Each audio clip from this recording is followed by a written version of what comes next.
Good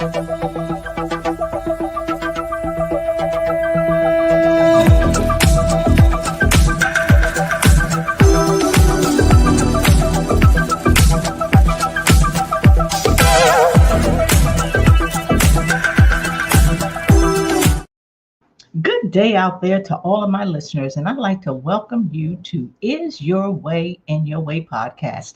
And I'm your host. My name is Cassandra Crawley Mayo. And for those new listeners out there, I'd like to share with you what this podcast is all about. It's for those individuals who are stuck.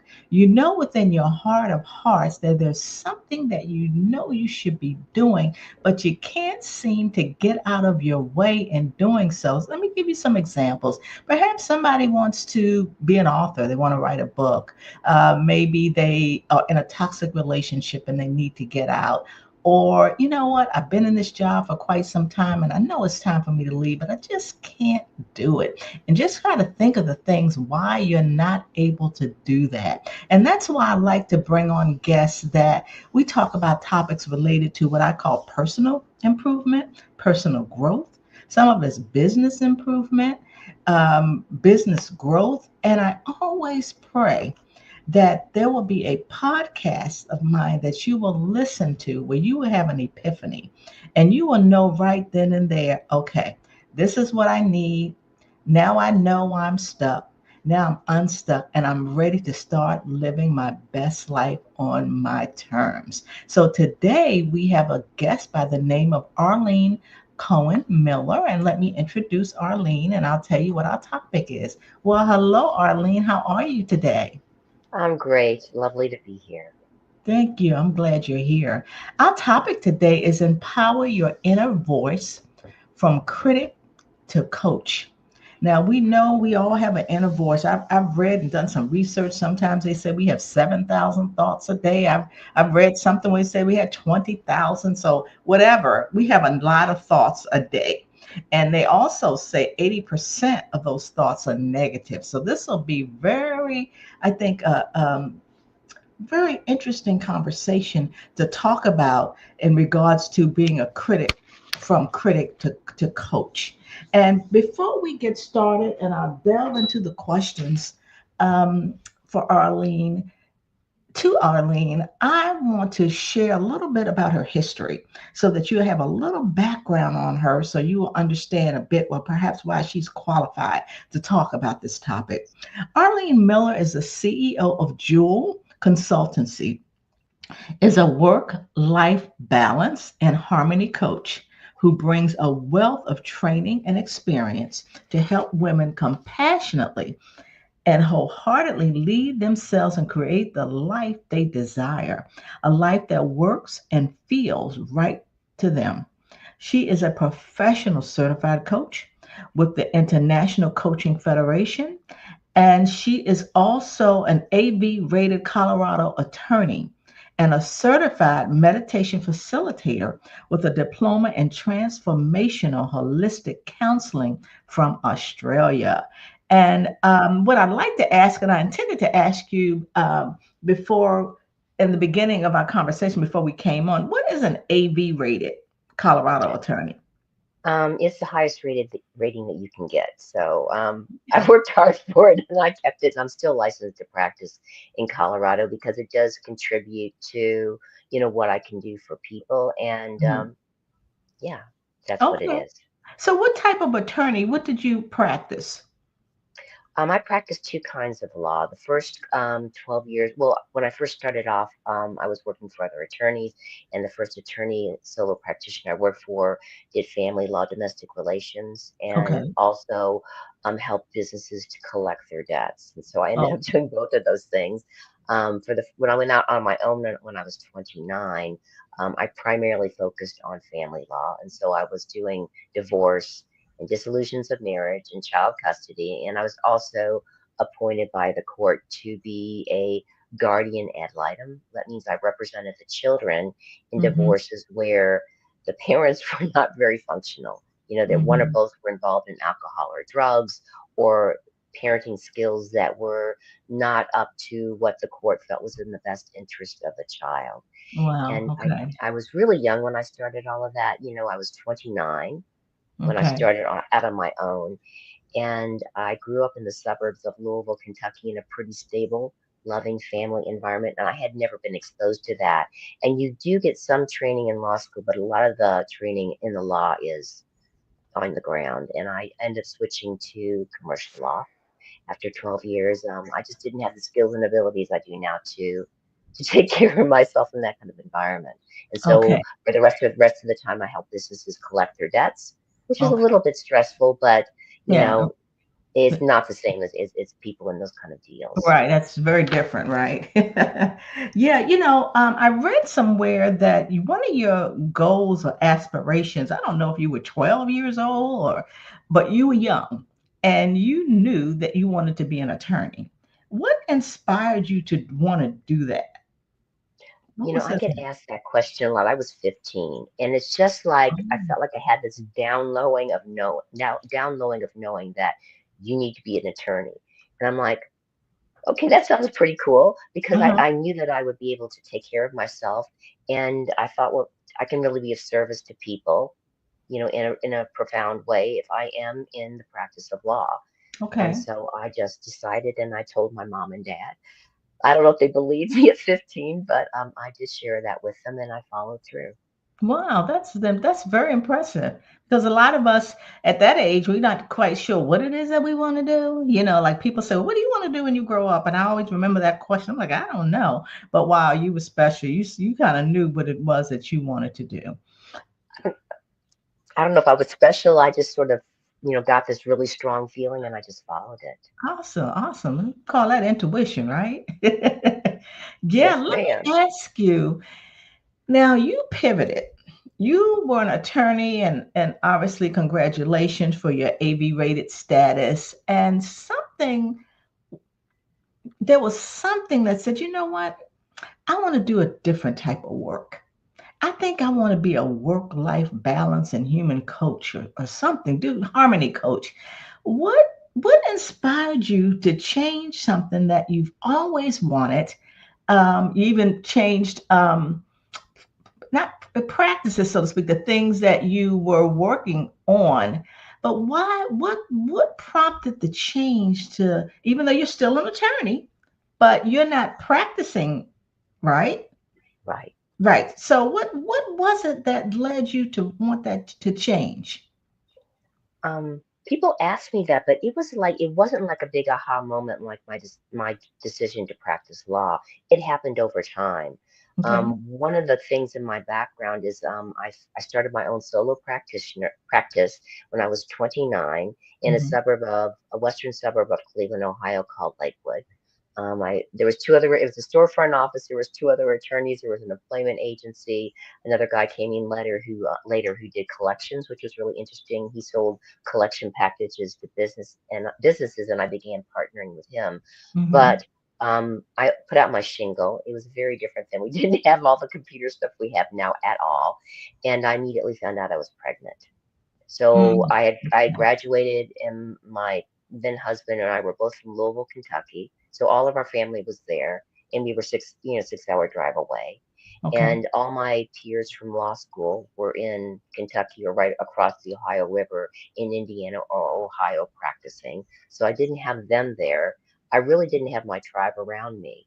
And there Hmm. weren't any kind of coaches like what I do now. There were counselors, there were psychologists, and I did end up delving into that a little bit, but they really didn't have the skills and tools to help me form a tribe and do what I needed. I really sort of needed a coach.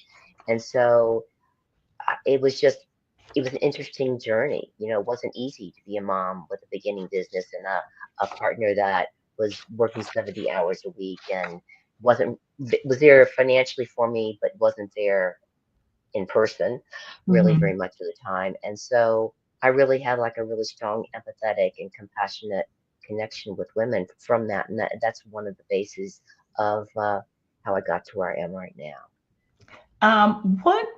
Okay. Why work life balance? I mean, because you're doing transformational healing, um, mentoring. why did you select work-life balance? And and that term to me, I heard it a lot, and I used to always say it when I was at corporate. I'm like, I need a work-life balance.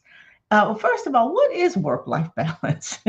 Well, I add the word harmony there for a reason Okay, because balance sort of feels like scales of justice to me. right. And that's sort of Hmm. impossible. That implies we need to find a perfect something, and then we place all these expectations on ourselves that aren't going to be helpful. But when you add harmony into it, you bring in that flexibility and adaptability that we need in life, full stop, because things are Hmm. always kind of moving and changing and shifting in our lives so that we have to be flexible and adaptable with what happens.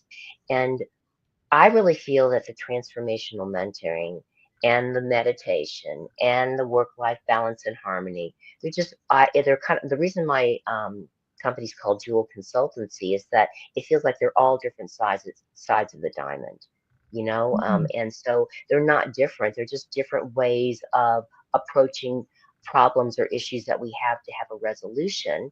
And some ways are going to work for some people, and some ways are going to work for others. But they're all really a part of the same sort of gem.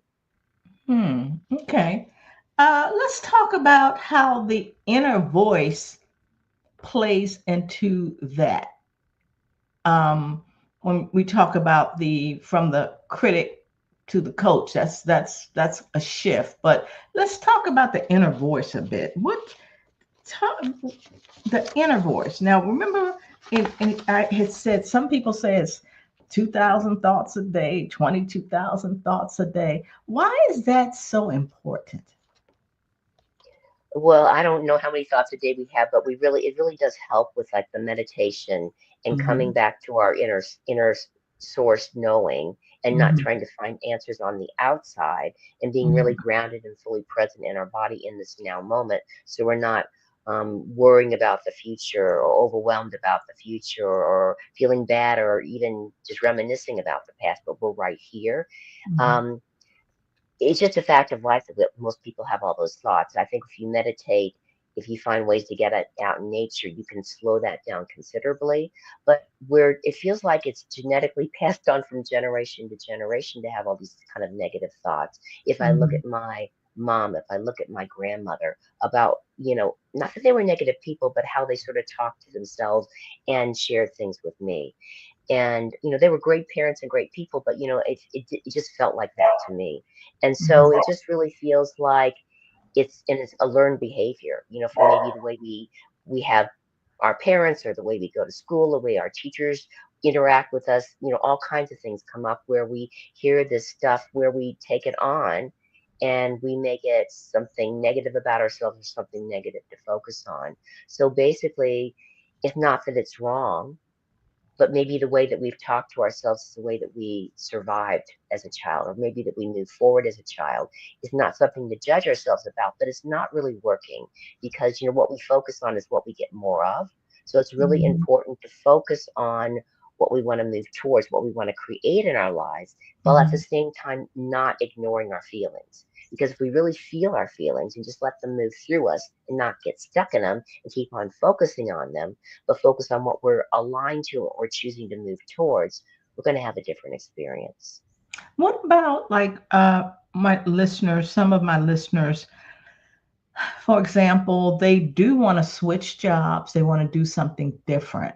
And internally they are struggling with some limiting beliefs. Like I can't do that, or I I don't know if I have the capacity. Well, I still have children, young children, and I want to make sure that I'm my, actually they're my priority. So I don't want to shift the family by me making a move.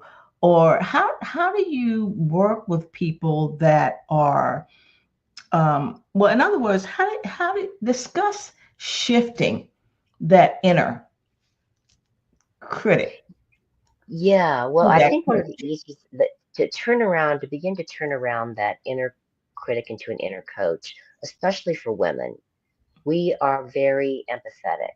Hmm. We really are the nurturers. So if our friend came to us and started telling us everything that we were thinking and all those negative thoughts, and we didn't know what we wanted to do, we would be there for our friend. We would be there for the person that we loved. We would share, we would support them, we would nurture them, we would be there for them, we would champion them.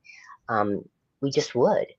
And Yeah. the thing is, so we already have those skills and abilities, but what we forget is that we can just turn around and give those same things to ourselves. And at first, that Mhm. might feel like, oh my God, that's naughty.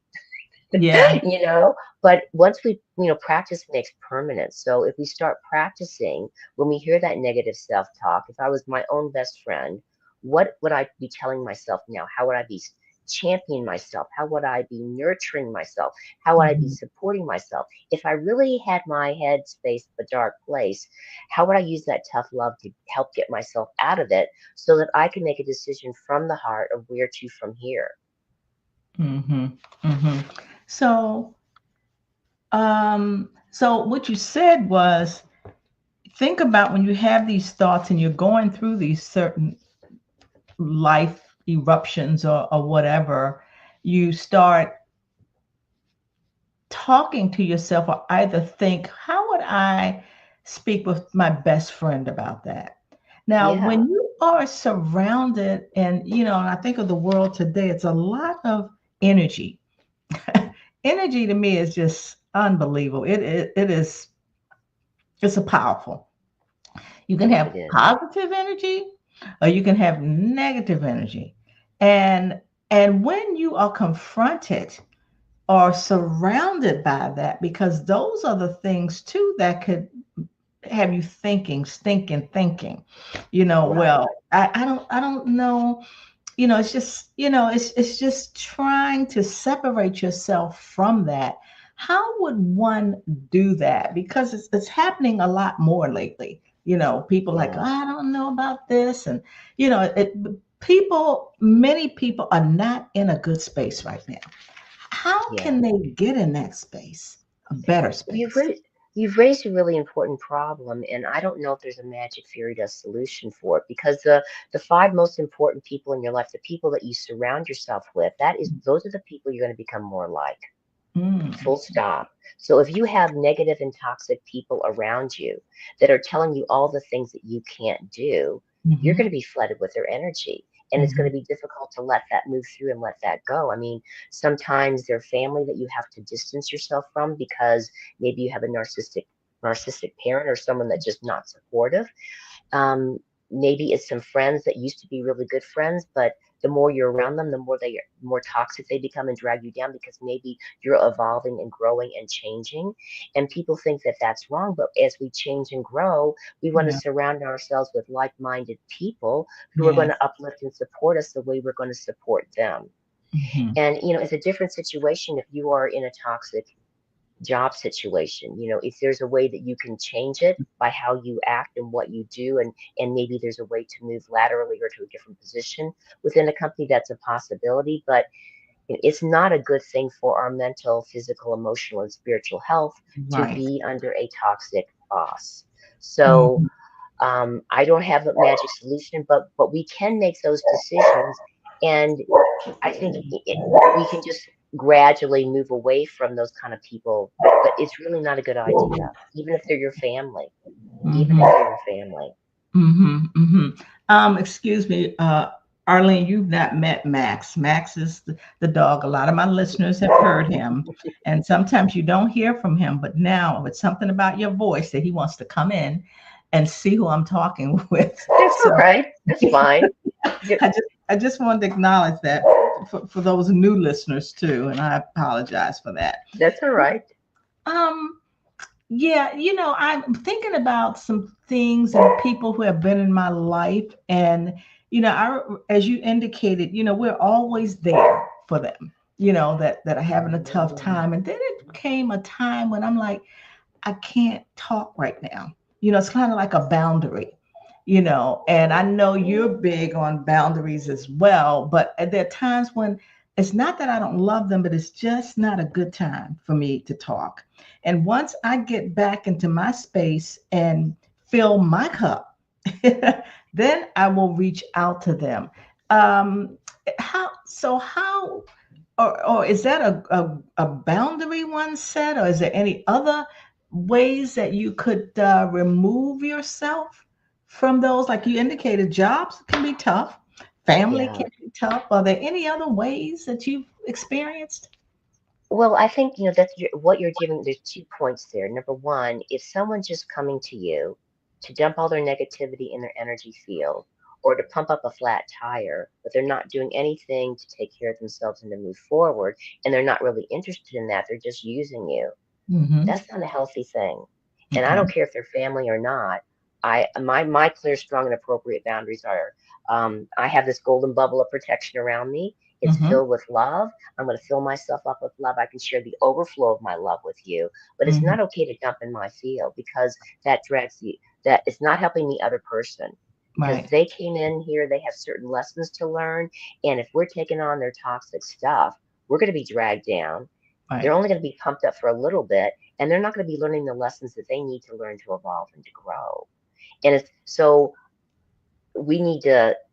I just have really clear, strong, and appropriate boundaries with that. That's not okay. Okay. Um, but another thing what we can do to be more ready is what you already touched on is that we need to be every day filling our cup up with love Mm-hmm. and sharing that overflow with other people. Mm-hmm. Because otherwise, what happens is that we let other people drain our energy. It becomes an empty cup. We become frustrated and angry and overwhelmed, and we might lash out at another person. Then we Yeah. feel guilty about it, and then Yes. we engage in doormat and that kind of behavior of giving, giving, giving, and we go through that cycle again. When we actually do things to love and nurture ourselves, whatever that is for you, and our cup is filled up with love, we're not going to go through that cycle. We are going to feel better.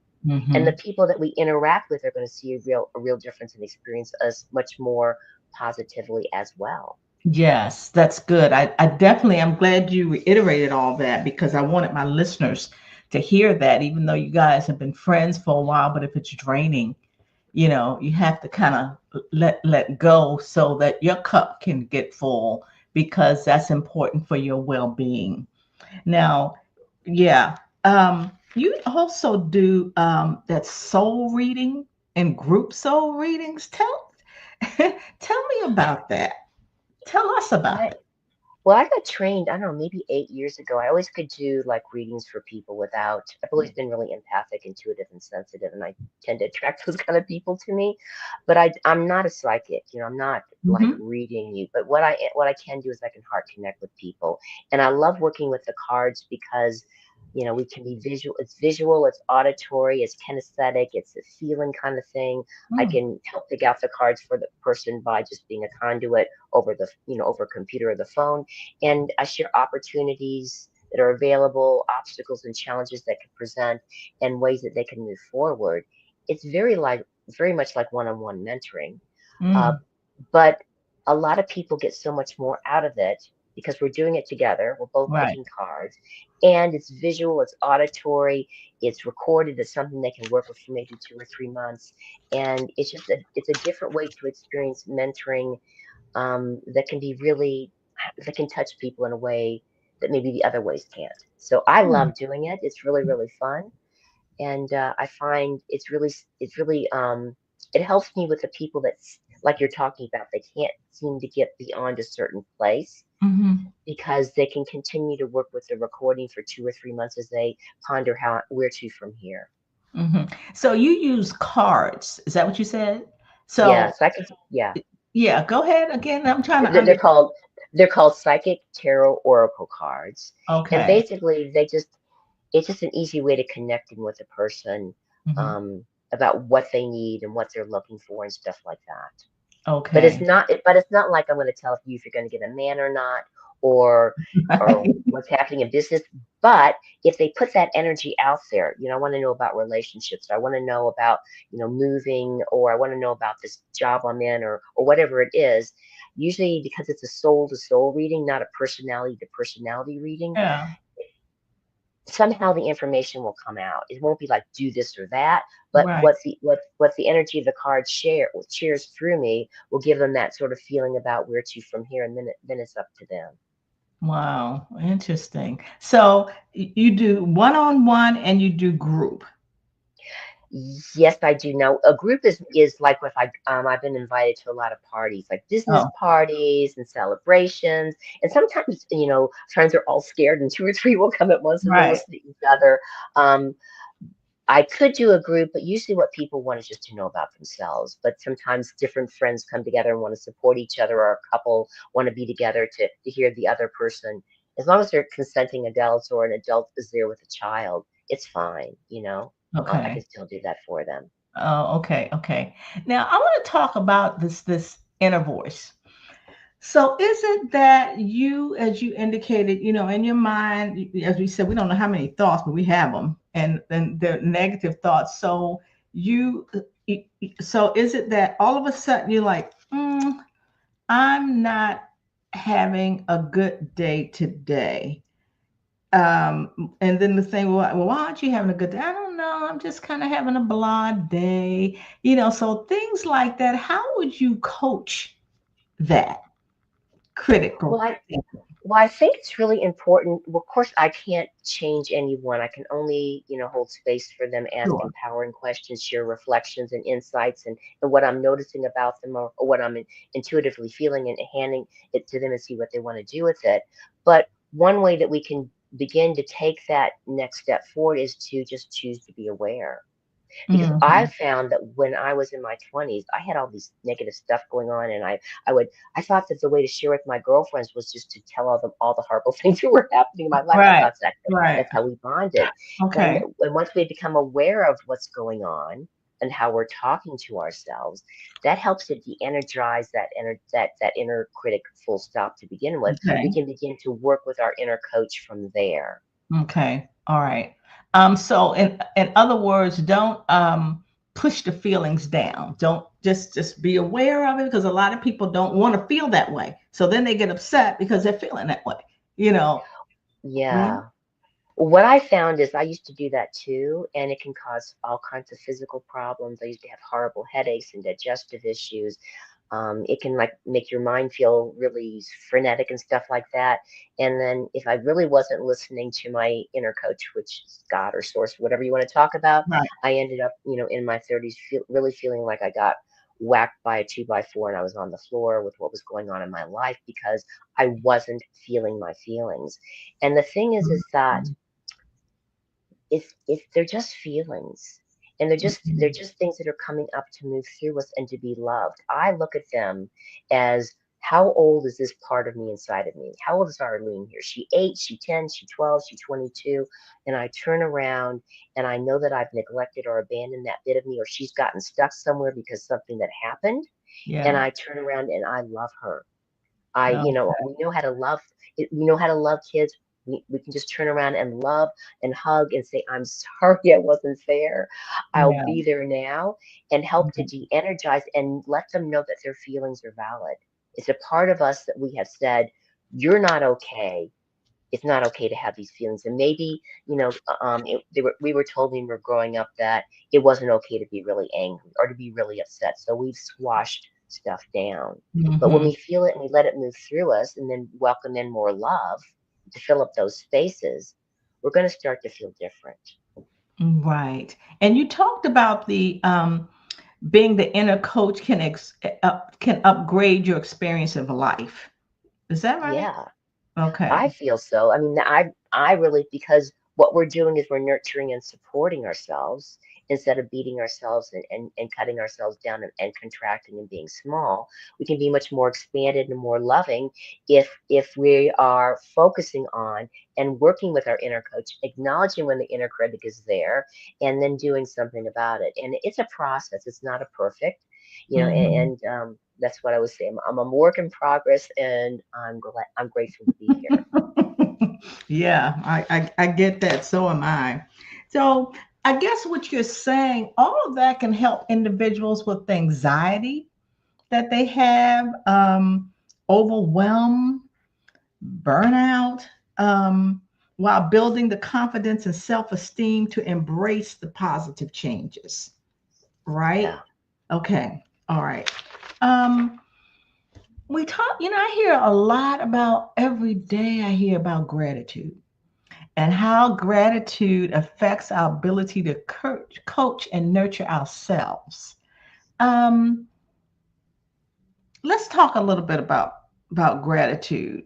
So if I don't know whether in the morning, um, Arlene, like how does your day start? Is that important for the rest of your day, you think? Do you Absolutely. start out like, okay, I'm gonna turn on the news? Like how does your day start? What do you do? No, I don't understand why people turn on the TV when they first get up, because there's so much toxicity out there. Yeah. No, I'll do some meditation. I'll do some like protection and clearing of my energy field. Um, I might watch something that's inspiring or uplifting. I might work with affirmations, but I really feel like, how we start our day is very important. And we can start our day so easy with gratitude. It's like, oh man, I love this bed I'm in. I don't know if I want to get up, but I really, this is such a comfortable bed. And we take a hot shower maybe in the morning, and we just really take the time to appreciate it and enjoy it. Maybe whatever we eat for breakfast, we really just love it. Because when we Right. put love into our food, it's going to nurture our bodies so much more. Right. So I would never, ever turn on the news when I first get up. I just find that would be Okay. really abrasive. And I really feel it's a wonderful way to start our day. Even if we only have 5 minutes of self care, whatever it is, it's going to make a difference. Even if we're just saying affirmations to ourselves and doing our best to feel them as we're loving our food and making our breakfast and taking care of our Mm-hmm. kids. Mm-hmm. We need to give to ourselves what we give to other people. Right, right. You know, this to me is, and I learned this. I grew up like this, but I'm finding now that I'm more mature, how helpful it is when I get up and make my bed. It's something about me getting up, make my, doing my other things, my meditation, my devotions, but it's like when I make my bed, it's kind of like, oh, I accomplished one thing. It's neat in here. It's some order. Do Yeah. you find something like what do you think about that? That's the first I thing. I love making my bed. We have a Uh-huh. we have a we have an affinity there because once I make it, and I'm looking over. I'm in anyway.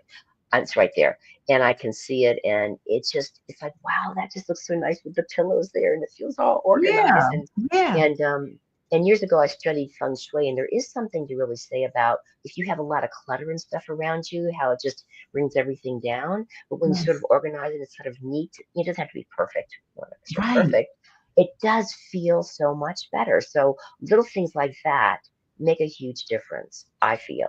Yeah, okay. I'm not alone in this. I'm like, oh, I just feel so No. good when I do Yeah. that, and I know people that just when they go to bed, it's like it was when they were in the bed. I'm like, how can they do that? But that's just me, So I'm glad I'm not alone. What I'd like for us to do now is you gave a lot of. I'd like us to reiterate what some of the strategies that my listeners can use to cultivate mindfulness and resilience, enabling them to transcend self imposed barriers and lead to a more balanced and fulfilling life. Let's just kind of go over some of those I'd like strategies. to give some simple tools Okay. because one of the things that I use, if I say something, then I go, whoa, that's not positive, that's not uplifting. I always say, or I make a mistake. Because mistakes, we can reframe mistakes to be opportunities to learn and grow. My Uh-huh. mistakes are opportunities and not an opportunity to beat ourselves up. So if I Okay. say something that's not positive or I make a mistake, I always affirm to myself, that's not like me. That's not who I am. It's something I did, it's something I said, Yes. and I'll do better next time. If I Mm. do something that's positive, uplifting, or I'm talking to myself positively, or even sharing that love positively with myself or others, I'll tell myself that's more like me. I'll have more of that. I like. So it's a really simple way to talk to ourselves, to affirm as we're working through this, because it takes practice. That's turning a Mm-hmm. ship around that's gone, been going into that negative ocean into that positive ocean. And so it's Mm, going to take that practice. Like if we were an athlete and we wanted to run a half marathon or something, we right. can't just go out and do it. So Exactly. we just really have to give the time to notice that and to acknowledge it in ourselves that we're building that new firm foundation of positivity and inner coach within ourselves. And and all those little steps forward are important to acknowledge them every day. Mm-hmm. Mm-hmm. That's good because I'm thinking about, you made me think about social media. And I did a little a post the other day or story to say, hey guys, I have an addiction. Have you all ever had an addiction? It's not fun. It's real. And mine is social media. And I scroll through it and I scroll through it and I scroll through it and half an hour's gone.